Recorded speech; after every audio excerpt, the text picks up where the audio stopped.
Okay guys, ito na po yung ginawa natin, yung nabili natin ng 250 kanina na dual washing machine with dryer.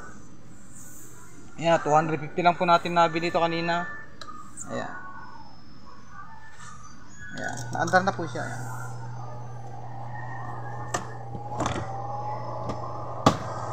Ayan o. Ito yung kanyang dryer. Ito yung washing nyo.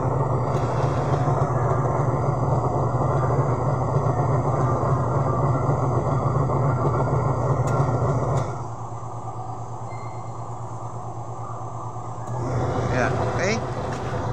For sale na po ito. Binebenta ko na. Pwede na po dito ang 1.5. Sa mayroong may gusto. 1.5 po yan oh. Washing machine dual with dryer. 1.5.